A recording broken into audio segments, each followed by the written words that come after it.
Hi guys, how are you all. आज की इस वीडियो में हम डिस्कस करने वाले हैं फॉलोइंग टॉपिक को, जो कि कॉन्स्टिट्यूशन का एक टॉपिक है। बहुत ही इंटरेस्टिंग टॉपिक है। आई होप कि आपको इस टॉपिक के रिगार्डिंग जितने भी डाउट्स होंगे वो इस वीडियो को देखने के बाद क्लियर हो जाएंगे। तो देखते हैं वो कौन कौन से टॉपिक हैं जो हम डिस्कस करने वाले हैं। सबसे पहले हम डिस्कस करेंगे प्रीएम्बल क्या है कॉन्स्टिट्यूशन का, यानी कि प्रीएम्बल किसे कहते हैं, यानी कि हार्ट ऑफ द कॉन्स्टिट्यूशन को यहाँ पर डिस्कस करने वाले हैं। उसके साथ में ही हम डिस्कस करेंगे कि प्रीएम्बल के आधार पर जो इंडियन स्टेट है उसका नेचर क्या डिफाइन किया गया है, यानी कि प्रीएम्बल में जो वर्ड यूज़ किए गए हैं उनके आधार पर हम इंडियन स्टेट का जो नेचर है, इंडिया का नेचर है वो क्या है। उसी के साथ में जो प्रीएम्बल में कीवर्ड यूज़ किए गए हैं वो कौन कौन से कीवर्ड यूज़ किए गए हैं, उन कीवर्ड्स को भी यहाँ पर हम डिटेल में डिस्कस करेंगे। तो चलिए डिस्कशन को शुरू करते हैं और वीडियो को एंड तक जरूर देखें ताकि आपको इसके रिगार्डिंग कोई भी डाउट है जो पेंडिंग ना रहे। तो सबसे पहले देखते हैं कि प्रीएम्बल क्या है। प्रीएम्बल को यहाँ पर हार्ट ऑफ द कॉन्स्टिट्यूशन कहा गया है और इसको क्या कह सकते हैं हम, और ये है एक इंट्रोडक्टिव स्टेटमेंट है किसी भी डॉक्यूमेंट की, जो कि एक्सप्लेन करती है डॉक्यूमेंट की फिलोसफी और ऑब्जेक्टिव्स की।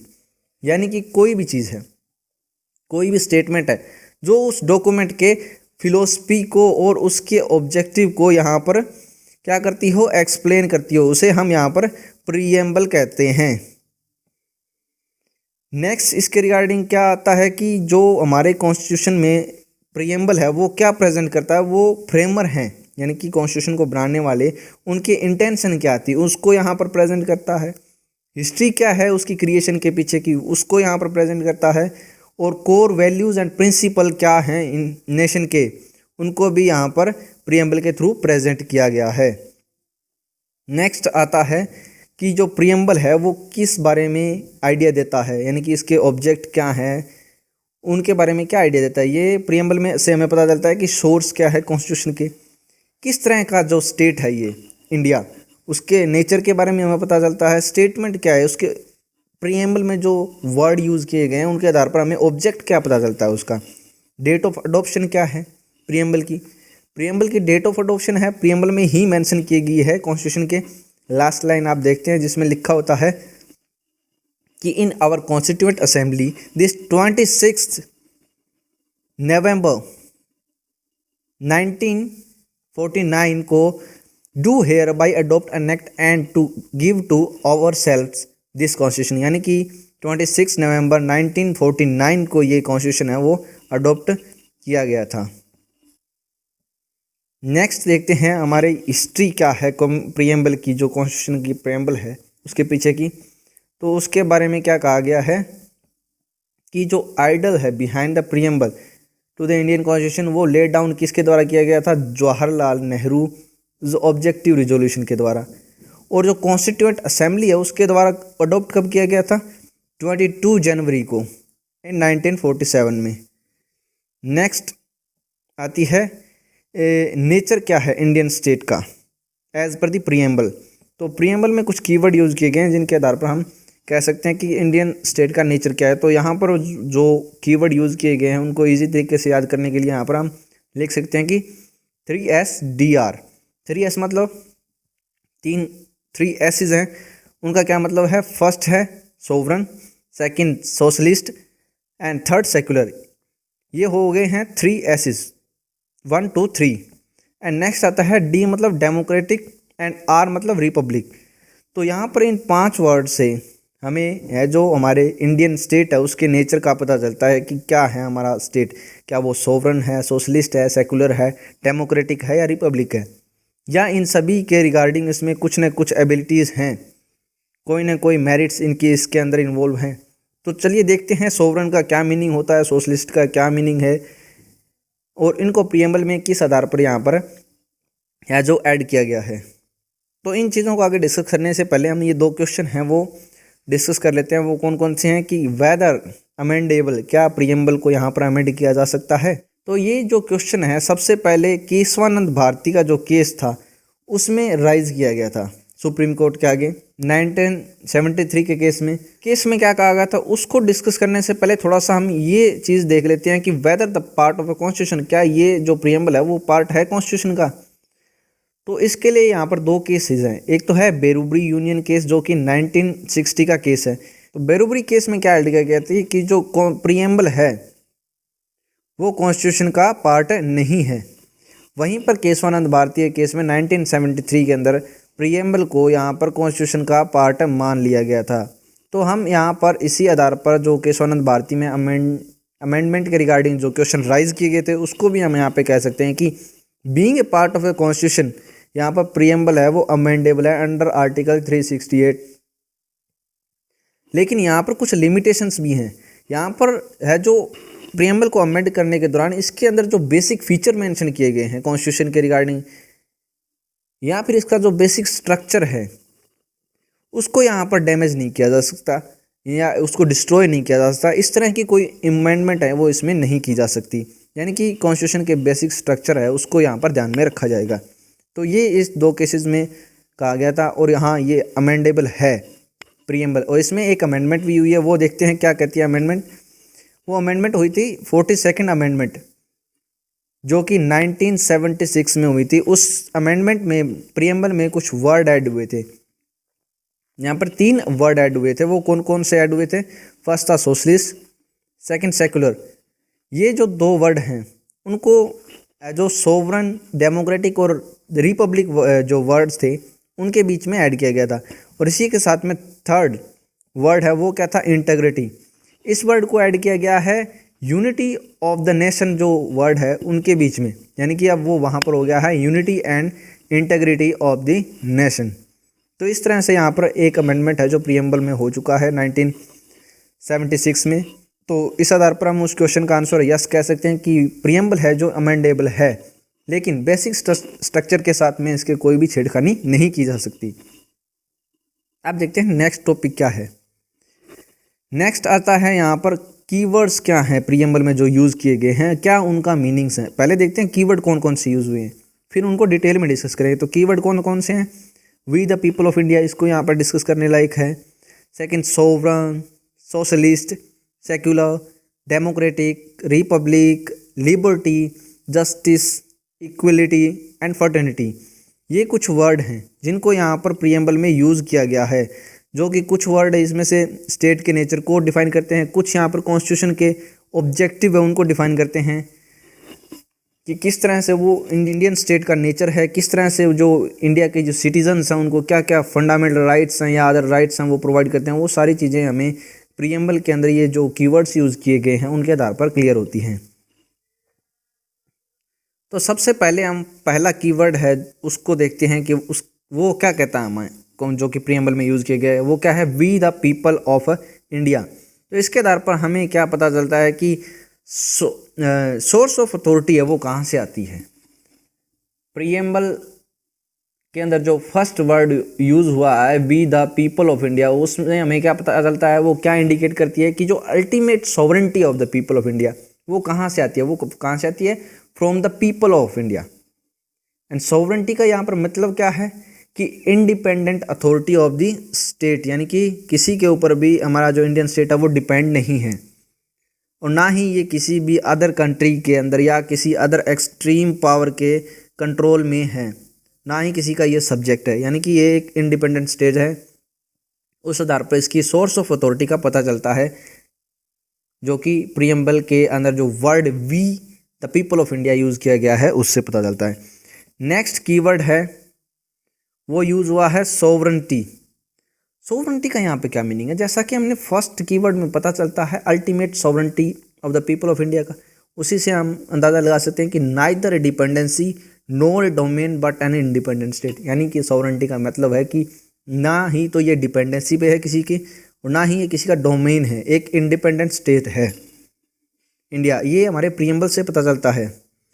और सेकंड थिंग क्या पता चलती है कि कैन एक्वायर फॉरेन टेरिटरी और seed part of its territory in favour of the foreign state, यानी कि किसी भी फॉरेन कंट्री है उसी की टेरिटरी को एक्वायर भी कर सकता है और किसी को सीड भी कर सकता है अपनी टेरिटरी को दूसरी फॉरेन कंट्री को। तो ये 2 चीज़ें हैं जो सोवरन से हमें पता चलती है, सोवरन सोशलिस्ट सोवरन वर्ड से।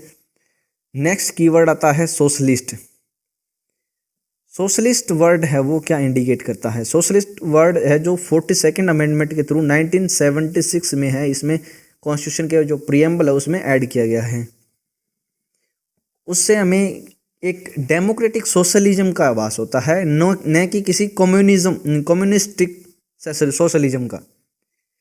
यहाँ पर जो इस टर्म के थ्रू एक सोशलिस्ट एंड्स हैं, उनका एक डेमोक्रेटिक मीन्स के थ्रू है अचीवमेंट करने की बात कही गई है। और ये एक फेथ होल्ड करता है इन द इकोनॉमी, जहाँ पर एक पब्लिक और एक प्राइवेट दोनों तरह की जो इकोनॉमी है वो एग्जिस्ट करती हैं, एग्जिस्ट करती है साइड बाय साइड, यानी कि एक तरफ प्राइवेट है, एक तरफ पब्लिक है, यानी कि दोनों तरह की यहाँ पर सेक्टर्स हैं वो प्रेजेंट हैं। तो इस आधार पर हमें सोशलिस्ट है जो उनका पता चलता है। और इसके रिगार्डिंग जो प्रोविजंस हैं वो under article 39 clause B and C से भी हम देख सकते हैं। उसके बाद में वर्ड आता है सेकुलर है, वो भी यहाँ पर जो 42nd अमेंडमेंट 1976 के द्वारा ऐड किया गया है। तो यहाँ पर सेकुलरिज्म का क्या मीनिंग समझे हम। सेकुलरिज्म का मतलब यहाँ पर है कि स्टेट है जो किसी भी एक पार्टिकुलर रिलीजन को है जो रिकॉग्नाइज नहीं करता। यहाँ पे सभी के सभी जितने भी रिलीजन है वो यहाँ पे इक्वली ट्रीट्स होते हैं, सभी धर्म को यहाँ पर इक्वल माना गया है। और यहाँ पर जो फंडामेंटल राइट्स प्रोवाइड किए गए हैं 25 to 28, उसके अंदर राइट टू जो कॉन्स्टिट्यूशन है वो उनको एवरी पर्सन को गारंटी करता है किसी चीज़ की freedom of conscience and right to profess practice and propagate, अपने जो भी रिलीजन है उनको मानने की जो है आज़ादी है।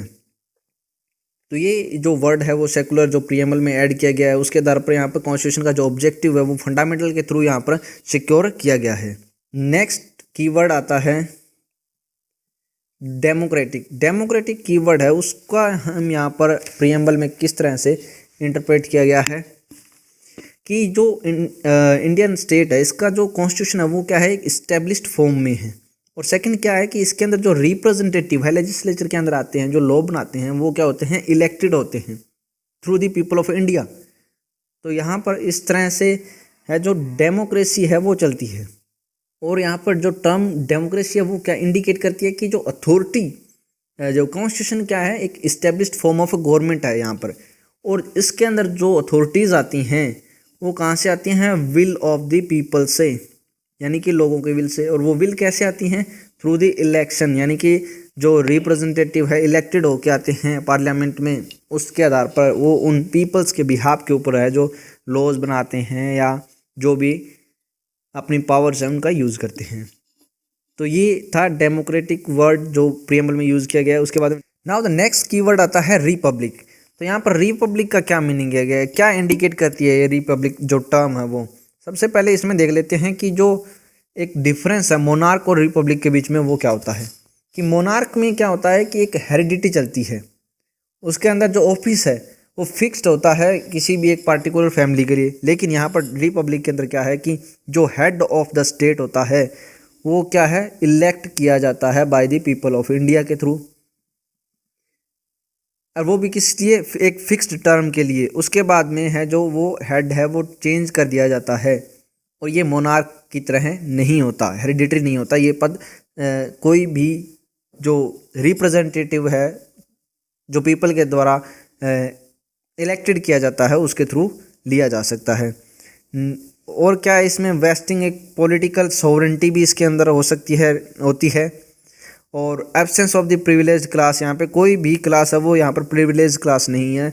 ऑल आर इक्वल, सभी के सभी इक्वल हैं। यहाँ पे हर किसी को पॉलिटिकल राइट है जो कि चुन करके है जो as a head of the state आ सकता है। तो ये एक रिपब्लिक स्टेट होने की यहाँ पर जो कॉन्स्टिट्यूशन में है जो उद्देश्य है, ऑब्जेक्टिव है, वो प्रीएम्बल के थ्रू इंडिकेट किया गया है। उसके बाद में नेक्स्ट कीवर्ड आता है लिबर्टी। तो यहाँ पर लिबर्टी का क्या मीनिंग है। लिबर्टी का मतलब, ये जो टर्म यूज़ की गई है उसका मतलब है कि freedom for the people to choice their way of life, यानी कि अपनी लाइफ जीने का वे चुन सकते हैं। उनके पास पॉलिटिकल व्यूज़ हैं, बिहेवियर है सोसाइटी के अंदर।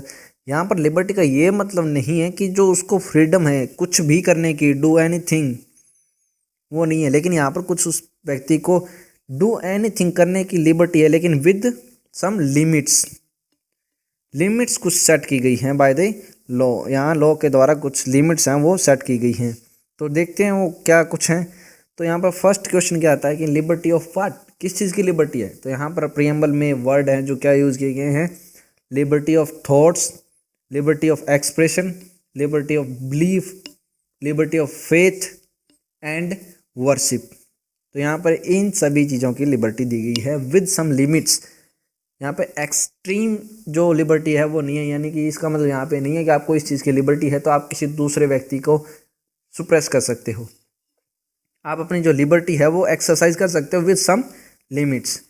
नेक्स्ट इसमें क्या कहा गया है कि जो मीन्स क्या है इसका, means absence of the restriction on providing opportunity, यानी कि यहाँ पर अपॉर्चुनिटी प्रोवाइड करने के ऊपर जो वो एक रिस्ट्रिक्शन की जो कुछ एब्सेंस है वो हम यहाँ पर इसे लिबर्टी को कह सकते हैं। और लिबर्टी को यहाँ पे सिक्योर कैसे किया गया, यानी कि प्रीएम्बल में जो वर्ड हैं वो तो ऐड कर दिए गए, लेकिन इनको सिक्योर करना भी तो ज़रूरी है कॉन्स्टिट्यूशन के द्वारा। वो इनको कैसे सिक्योर किया गया है, बाय द फंडामेंटल राइट्स, यानी कि लिबर्टी के रिगार्डिंग जो आपको फंडामेंटल राइट्स दिए गए हैं उनके थ्रू इस जो वर्ड लिबर्टी इसका ऑब्जेक्टिव है जो प्रीएम्बल का, उसको सिक्योर किया गया है। नेक्स्ट कीवर्ड आता है justice. Justice of what, justice के रिगार्डिंग यहाँ पर प्रीएम्बल में 3 वर्ड ऐड किए गए हैं। जस्टिस किसके लिए, social, economic, political.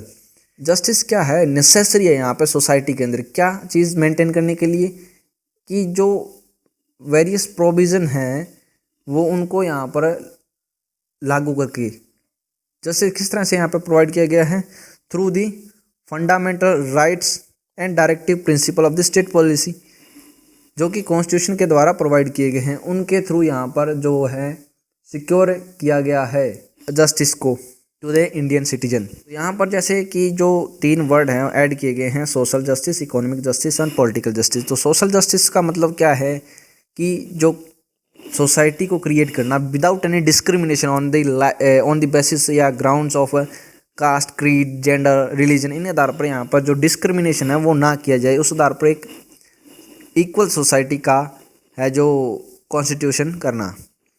And economic justice का मतलब है कि ऐसी जो पीपल हैं उनकी वेल्थ के आधार पर, उनकी इनकम के आधार पर या उनके इकोनॉमिक स्टेटस है उनके आधार पर उनके साथ में क्या नहीं करना, डिस्क्रिमिनेशन नहीं करना। तो इन प्रोविजंस के थ्रू भी यहाँ पे जस्टिस इकोनॉमिक है उसको प्रोवाइड किया जाता है। नेक्स्ट आता है पॉलिटिकल। पॉलिटिकल जस्टिस क्या है कि लोगों को एक equal and free and fair right देना बिना किसी डिस्क्रिमिनेशन के। कहाँ पर राइट देना, ये है पॉलिटिकल अपॉर्चुनिटीज़ के अंदर पार्टिसिपेट करने का राइट।